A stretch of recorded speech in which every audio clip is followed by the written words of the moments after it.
Essa é a nossa série de episódios sobre os chakras e esse é o episódio sobre o terceiro chakra, o chakra do plexo solar. O terceiro chakra é o centro energético da nossa identidade, do nosso ego, da percepção de quem nós somos. Esse é o centro da nossa autoestima ou da nossa falta de. É onde a gente registra todas as nossas memórias de ter sido criticada, todas as pessoas que a gente conhece, que a gente precisa, de alguma maneira, da aprovação dessa pessoa, dessas pessoas. E o nosso senso daquilo que a gente define como sendo atraente. Então, essas são algumas energias que vibram nesse centro energético. E aqui vamos tentar conectar com os centros anteriores, o primeiro e o segundo chakra. Por exemplo, se você compra a ideia de que ser super magra é atraente, ou parecer jovem para sempre é o que é atraente.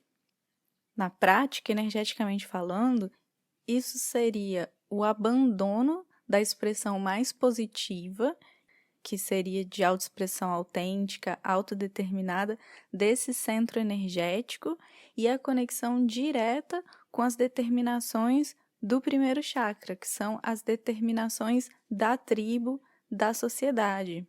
Então, porque essas são ideias dominantes na tribo ou na nossa sociedade, os ideais de beleza em torno de magreza e de juventude. E quando a gente compra essa ideia, a gente está conectando esse terceiro chakra diretamente com essas ideias do primeiro e se fazendo refém dessas ideias, que não são nossas, que não são pessoais, que não são autênticas, mas que foram simplesmente absorvidas dessas ideias dominantes que estão lá fora. A menos que eu seja aquilo que a sociedade dita como sendo atraente ou belo, eu não me sinto atraente ou não me sinto bela. Então, essa é uma expressão possível de questões que são questões do terceiro chakra, mas em relação com os outros dois primeiros chakras. Esse chakra também é o centro da nossa integridade, da autodisciplina, é o centro da nossa honra pessoal, né? O nosso código de honra, sobretudo com a gente mesmo. É o centro da nossa ética.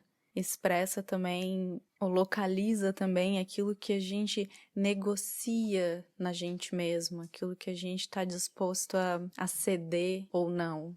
Então, é sempre que a gente abre mão daquilo que é verdadeiro pessoalmente pra gente e acaba se redefinindo segundo critérios que são externos, que são alheios. Por exemplo, quando a gente está num relacionamento com uma pessoa que a gente busca constantemente aprovação e a gente acaba seguindo cegamente uma série de sugestões que vêm dessa outra pessoa, porque a gente tem a necessidade de aprovação, porque a gente não tem a segurança de ser e de agir exatamente de acordo com aquilo que é verdadeiro pra gente, e a gente acaba cedendo frequentemente, seja em busca de aprovação, seja em busca de segurança, e a gente acaba cedendo frequentemente, acatando cegamente essas sugestões, que às vezes é em relação à nossa aparência, que às vezes é em relação ao nosso comportamento. Isso, energeticamente falando, significa uma perda enorme de energia por esse centro energético. E aqui eu queria fazer um parênteses e trazer a questão da consciência corporal, porque a gente é capaz de sentir essa vazão energética no nosso corpo, no nível físico mesmo. A questão é que geralmente a gente não está atento o suficiente para o nosso corpo, ou a gente desaprendeu ou perdeu a capacidade dessa sensibilidade mais sutil, e a gente acaba só sentindo quando já teve uma perda energética muito grande que já se manifesta fisicamente enquanto dor ou enquanto adoecimento. Mas antes de chegar nesse extremo, né, dessa manifestação física dessa forma, teve um longo caminho de sensações mais sutis que foram ignoradas, ou que não foram percebidas. Então, a ideia é que com o desenvolvimento da nossa consciência corporal, ou seja, prestando atenção constantemente no nosso corpo, a gente vai reganhar essa sensibilidade às sutilezas e a gente vai passar a ser capaz de sentir cada vez mais esse fluxo de energia, de perda energética ou de integridade energética, especialmente nesse chakra, porque ele é também o centro da nossa intuição. A intuição, ela é nada mais, nada menos do que essa informação energética, essa informação eletromagnética que entra e sai pelo nosso sistema constantemente. Às vezes, essa informação, ela chega de uma forma bastante clara, quase como que um soco no estômago mesmo, mas, na maioria das vezes, ela acontece de formas mais sutis. Mas o tempo inteiro, essa informação, ela tá chegando por esse chakra. Então, assim, a intuição não é nada sobrenatural, ou místico, ou privilégio de algumas pessoas que foram escolhidas. Não. Ela é simplesmente as impressões que essa energia que entra e sai do nosso sistema nos deixa. Então, assim, vamos desmistificar essa ideia construída em torno da intuição, como se fosse algo muito sobrenatural. E aí se cria aquela expectativa de que quando a gente tiver uma intuição, o céu vai se abrir e os anjos vão falar diretamente com a gente. Não. Ou a gente vai ter algum tipo de visão. Não. É bem mais simples que isso, é cotidiano e geralmente é muito sutil. E tá acontecendo o tempo inteiro. Então esse é o nosso centro intuitivo, mas também, ao mesmo tempo, esse é o centro do medo. Os medos pela nossa segurança pessoal. E é também o centro da vergonha, não vergonha no sentido de timidez, né, mas no sentido de humilhação, da desonra. Então é aqui que está o nosso medo de ser rejeitado, o medo da solidão, o medo do abandono, o medo de ser criticada, o medo de ser julgada. E quando a gente investe a nossa energia nesses medos, assim, de uma maneira exagerada, a gente acaba bloqueando a possibilidade da leitura e do entendimento da sutileza da nossa intuição. Porque o medo, ele acaba vibrando mais forte do que a vibração da nossa intuição, que é mais sutil, mas que é perene, que está ali acontecendo o tempo todo, essa troca de energia do nosso sistema com o exterior. Então, a intuição descomplicada é isso, é muito simples. É o recebimento de informações energéticas que causam essas sensações e impressões que levam a gente a saber. É quando a gente sabe, simplesmente. A gente sabe que alguma coisa é errada, a gente sabe o que a gente deve fazer ou o que a gente deve evitar, e etc, etc. É o que a gente sabe e ponto final.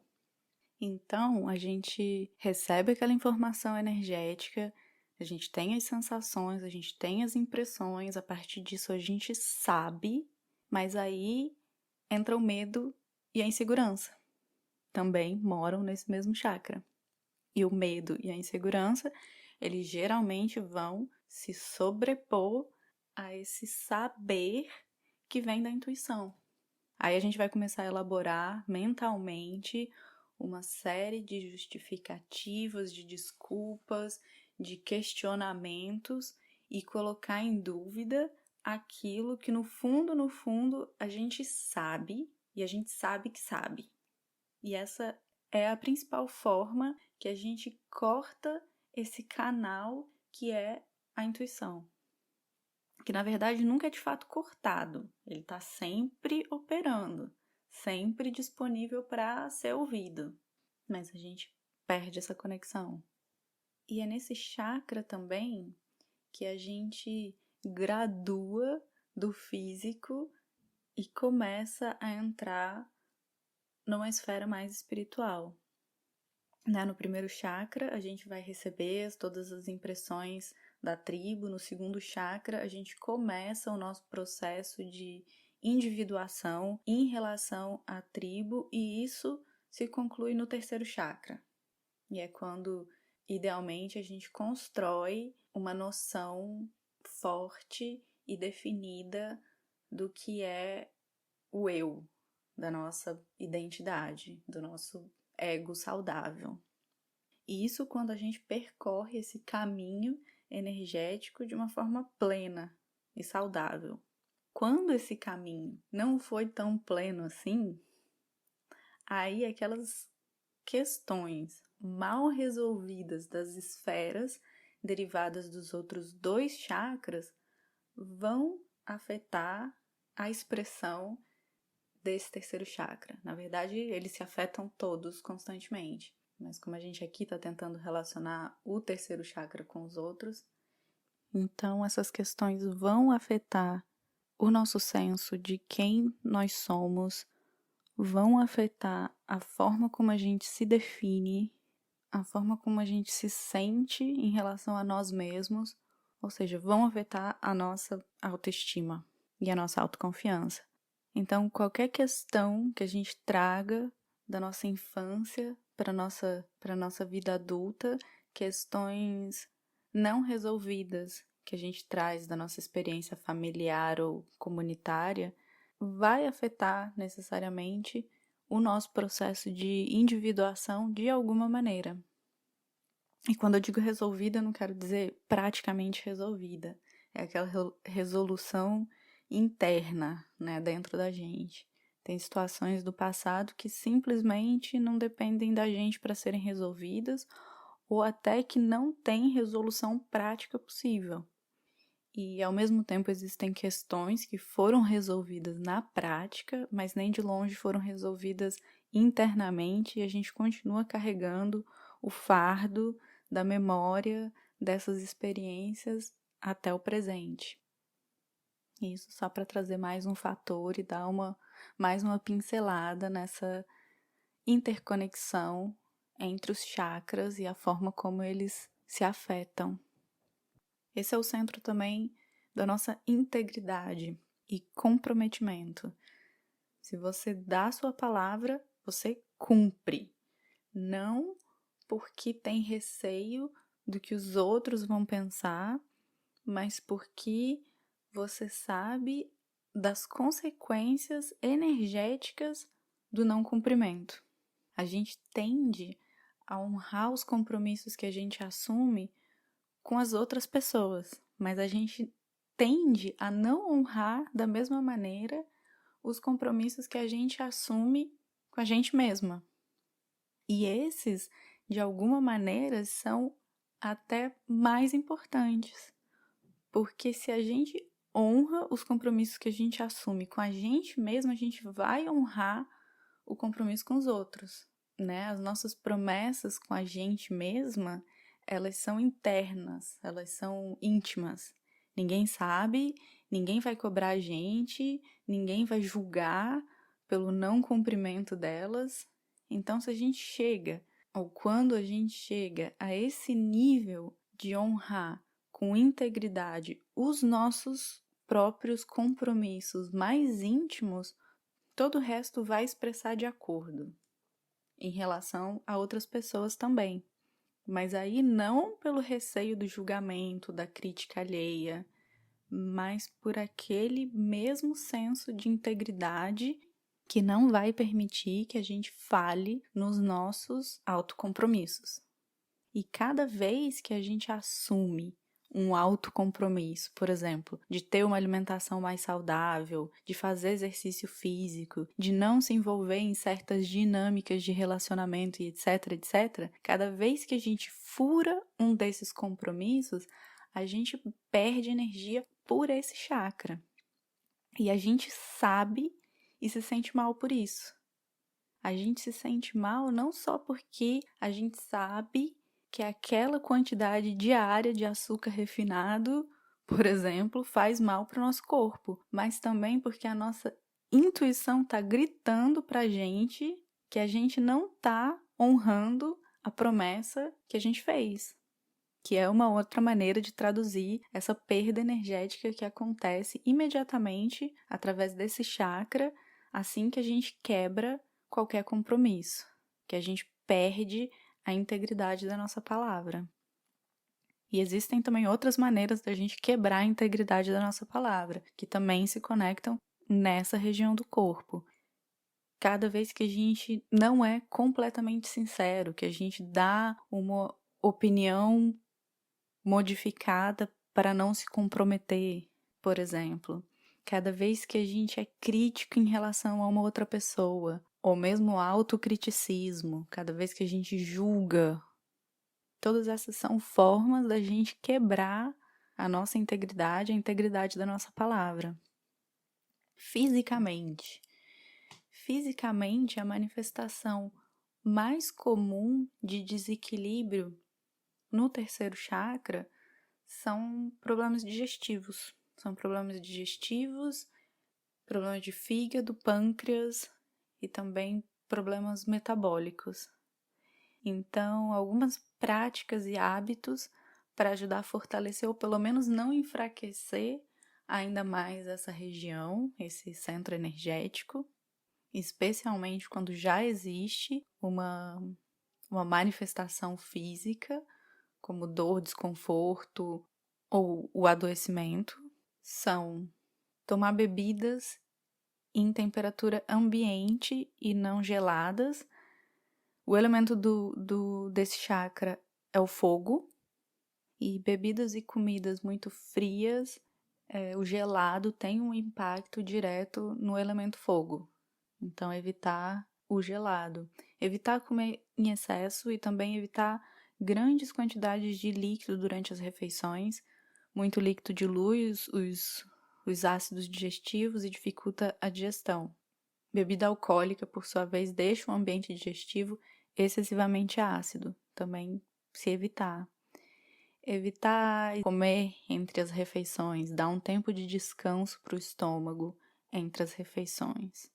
Considere uma dieta ayurvédica. Descobre qual é o seu dosha dominante e testa as indicações para o seu tipo. Vamos ver se funciona para você.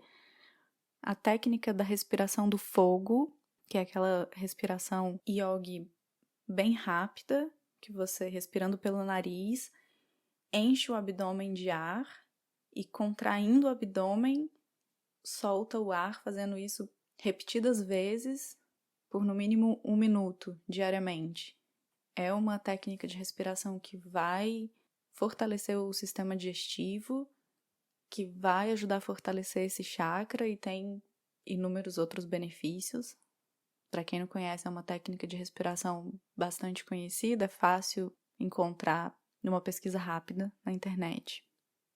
E aí existem também as manifestações mais emocionais e psicológicas do desequilíbrio do terceiro chakra.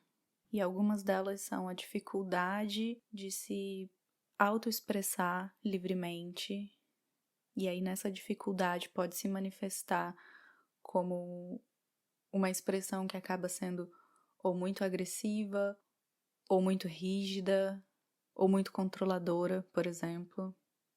Uma outra possibilidade é ter uma mentalidade vitimista muito forte, ou então acabar desenvolvendo uma personalidade muito carente, muito dependente, baixa autoestima, com certeza, e falta de motivação da gente se levantar e tomar uma atitude proativa. E o que eu sinto que é a chave de fortalecimento desse centro energético? Além, claro, dessas práticas que eu já falei, de cuidar do nosso sistema digestivo, de cuidar de tudo aquilo que a gente ingere, fazer isso sempre conscientemente, atento no nosso corpo, fazer uso dessas tecnologias como respirações, exercícios, algumas posturas que também a gente descobre facilmente numa pesquisa rápida, algumas posturas que são especificamente indicadas para o fortalecimento desse chakra. Sempre se voltar e olhar para as questões relacionadas com os chakras anteriores, porque um se fortalece e se constrói em cima dos anteriores. E especialmente, a gente não consegue assim, eu preciso ter uma melhor autoestima. Não. Uma boa autoestima e autoconfiança é consequência. Então a gente não consegue simplesmente construir isso do nada, mas a gente consegue construir uma autodisciplina. A gente consegue construir a nossa integridade de criar um código de honra com a gente mesma e cumprir. Então, parar de negociar internamente com a gente mesma e criar essa autodisciplina e cumprir com as promessas que a gente faz pra gente mesmo. Eu acredito mesmo, quando a gente fizer isso insistentemente, até que isso vire a nossa natureza, até que isso passe a fazer parte da gente e a gente não tenha mais que se esforçar para fazer isso, a autoestima, ela vai ser uma consequência natural. Ela simplesmente vai acontecer. E, ao mesmo tempo, a gente vai se reconectar com o nosso corpo, com a sutileza das trocas energéticas que estão acontecendo no nosso sistema o tempo inteiro. A gente vai se reconectar, em outras palavras, com a nossa intuição, que sempre é algo que vai fortalecer a nossa autoconfiança, necessariamente, naturalmente também. Então é isso que eu tenho para hoje. Fico por aqui. Meu nome é Paula, esse é o Corpo Consciente. Obrigada e até a próxima.